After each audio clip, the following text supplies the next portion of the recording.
वित्त विभाग की इस टीम का एक इंटरनल पार्ट होने के नाते उन्होंने उस वित्तीय प्रबंधन को बनाने का प्रयास किया और उसी का परिणाम है कि हम लोगों ने उत्तर प्रदेश की अर्थव्यवस्था को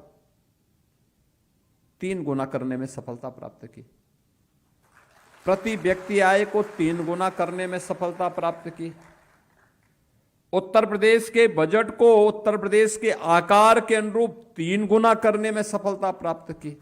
और आज परिणाम है, मुझे याद है 2017 में हमारी नई नई सरकार आई थी। सरकार आने के बाद खजाने में पैसा नहीं था। हमें ढेर सारी चुनाव के दौरान जो बातें कही गई थी उनको आगे बढ़ाना था। मैं भौचक था कि कोई भी बैंक का चेयरमैन या सीएमडी मेरा फोन उठाने को तैयार नहीं था। यानी उत्तर प्रदेश को कर्जा नहीं देना है, क्योंकि उत्तर प्रदेश की छवि 2017 में ऐसी नहीं थी कि उत्तर प्रदेश को लोग कर्जा दे सकें।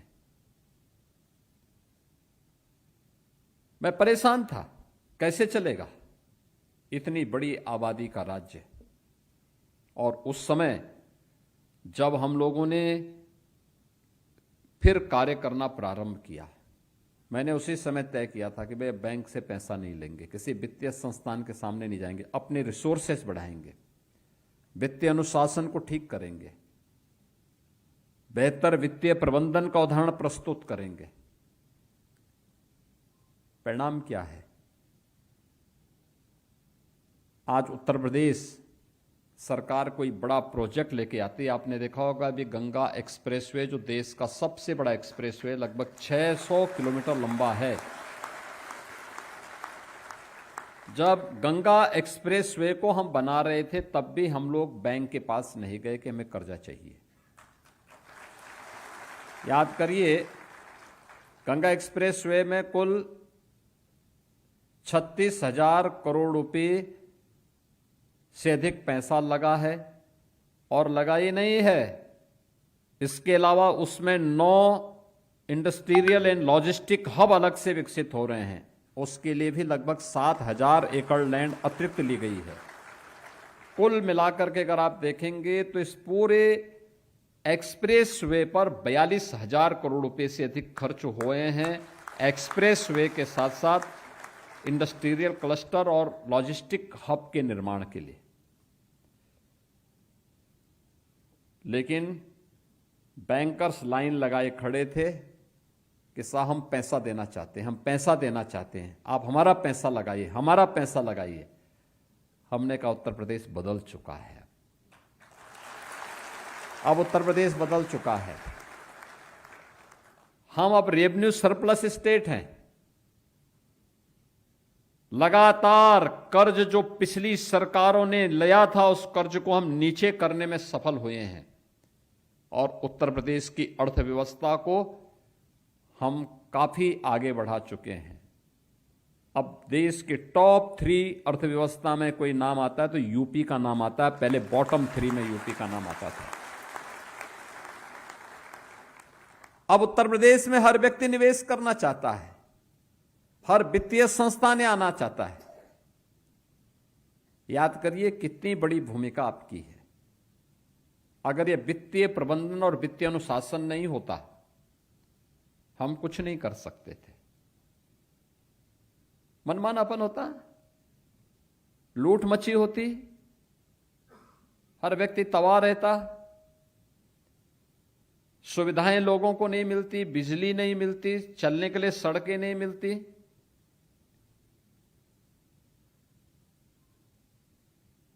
ये वित्तीय अनुशासनहीनता और कुप्रबंधन का इससे ज्यादा बीभत्स दृश्य क्या होगा?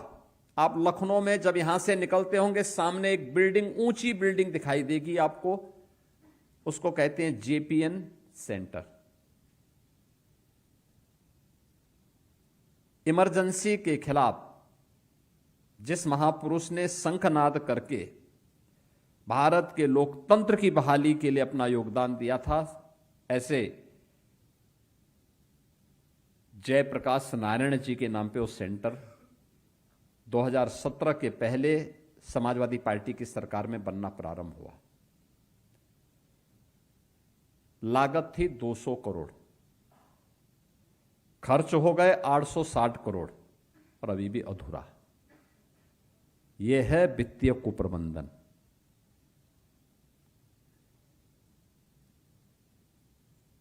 पैसा किसी व्यक्ति और सरकार का नहीं, पैसा है राज्य की जनता का। लेकिन सरकार किस तरीके से दुरुपयोग करती है, यानी इतना भारी भरकम पैसा खर्च होने, जहां 200 करोड़ खर्च होने थे 860 करोड़ खर्च हो गए और तब भी अधूरा। कहने में लोगों को शर्म भी नहीं लगती कि हम ये बना रहे थे। अरे कम से कम जयप्रकाश जी जैसे स्वतंत्रता संग्राम सेनानी और लोकतंत्र को पुनर्जीवित करने वाले उस महापुरुष के नाम को तो अपमानित नहीं करते। लेकिन यह दृश्य प्रदेश की राजधानी लखनऊ में, और ये अकेले यहीं पे नहीं हुआ। हमारे प्रदेश के अंदर 1 दर्जन से अधिक ऐसे मामले हैं जो बड़े बड़े मामले हैं, जिसमें हजारों करोड़ रुपए का वारा न्यारा हुआ। वित्तीय कुप्रबंधन यही है। और उस वित्तीय कुप्रबंधन को सुधार करके उत्तर प्रदेश को एक वित्तीय अनुशासित और वित्तीय प्रबंधन के अधीन व्यवस्थित रूप से आगे बढ़ाने का परिणाम 17 के बाद हम सबको देखने को मिल रहा है। आप सोचो, 2017 के पहले केवल एक्साइज में यूपी को केवल 12,000 करोड़ मिलते थे, और आज हम 62-63 हजार करोड़ रुपया ले रहे हैं। जो लीकेजेज होते थे ना, ऐसा नहीं कि वो लीकेजेज केवल लीकेजेज थे, और लीकेजेज में बहुत सारे लोगों के शेयर रहे होंगे, नेताओं का रहा होगा, सरकार के कुछ लोगों के द्वारा डकैती डाली जा रही थी। जो पैसा प्रदेश के विकास में खर्च होना चाहिए था, कैसे लूट मचाई हुई थे। हर एक क्षेत्र में यही स्थिति थी, और इसीलिए आपकी भूमिका बहुत महत्वपूर्ण है। सहकारी समिति के अधीन स्थानीय स्तर पर स्थानीय लेखा, जितने भी हमारी नगर पालिका है, नगर निगम है, उनका कितना पैसा जा रहा है, उनकी इनकम क्या है, कैसे वो अपनी इनकम को बढ़ा सकते हैं, इसमें वित्तीय प्रबंधन कैसे रख सकते हैं, क्योंकि ये वित्तीय प्रबंधन उन्हें आत्मनिर्भरता की ओर लेके जाएगी।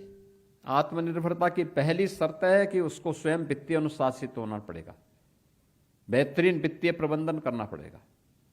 अगर यह उनके पास गुण नहीं है तो कितना भी पैसा आएगा, उसका फ्लो अगर बाहर की तरफ होगा तो हालत खराब होनी है। ऐसे ही पंचायती राज संस्थाएं, आप याद करिए, ये सब हमारी नींव है। प्रधानमंत्री जी के द्वारा विजन दिया गया है देश को 2047, भारत के यानी 140 करोड़ भारतीयों के सपने का भारत, मतलब विकसित भारत, आत्मनिर्भर भारत, जहां पर हर व्यक्ति के चेहरे पर खुशहाली हो, हर नौजवान के हाथ को कार्य हो, हर किसान अपनी लहलहाती हुई फसलों को देख करके झूमता हुआ दिखाई दे, हर बेटी और हर बहन को सुरक्षा के साथ साथ स्वावलंबन के पथ पर अग्रसर किया जा सके, हर कारीगर अपनी कारीगरी पर गौरव की अनुभूति कर सके। ऐसा भारत, उस भारत के निर्माण की दिशा में शुरुआत कहां से होनी है? सबसे छोटी इकाई से ग्राम पंचायत, हमारी नगर निकाय, नगर पंचायत है, नगर पालिका है, नगर निगम है, क्षेत्र पंचायत है, जिला पंचायत है, हम विकसित उत्तर प्रदेश की बात करें और अपने गांव की बात न करें, नगर की बात न करें, ये सपना पूरा नहीं हो पाएगा। और इसके लिए उन्हें वित्तीय प्रबंधन के गुण सिखाना, कैसे बेहतर वित्तीय प्रबंधन और वित्तीय अनुशासन का परिचय देकर के हम अपने यहां अपनी यूनिट को आत्मनिर्भर बना सकते हैं, कैसे हम उसे स्मार्ट बना सकते हैं। ये इंटरनल ऑडिट के रूप में आपकी एक बड़ी भूमिका वहां पर हो सकती है। कभी कभी ऑडिटर जो होते हैं ना, वो कभी कभी स्वयं भी मनमाना करने लगते हैं, उससे बचना, सही को सही और गलत को गलत, और उनको सही सुझाव भी देना, क्या उनको करना है, कैसे कर सकते हैं, आय और व्यय में संतुलन कैसे बनाए रखा जा सकता है। ये सभी बातों को बेहतर तरीके से अगर आप बता पाएंगे तो नींव हमारी मजबूत होगी और विकसित भारत और आत्मनिर्भर भारत की नींव मजबूत होगी तो विकसित उत्तर प्रदेश की संकल्पना को आगे बढ़ाने में कोई समस्या नहीं। और यह कार्य आपका है, यही दायित्व है, इसी की आपको ट्रेनिंग मिलनी है। आपने देखा होगा ये 500 जो लेखा परीक्षक चयनित हुए हैं, आप में से एक भी व्यक्ति ने, किसी ने भी सिफारिश नहीं की होगी, किसी ने भी नहीं। मैं मंच पे जो 2 लोग शाहजहांपुर के थे उनको इसलिए बोल रहा था क्योंकि वित्त मंत्री उन्हीं के क्षेत्र के थे, लेकिन वित्त मंत्री को भी नहीं पता होगा कि हमारे शाहजहांपुर के किसी व्यक्ति का चयन हो रहा है।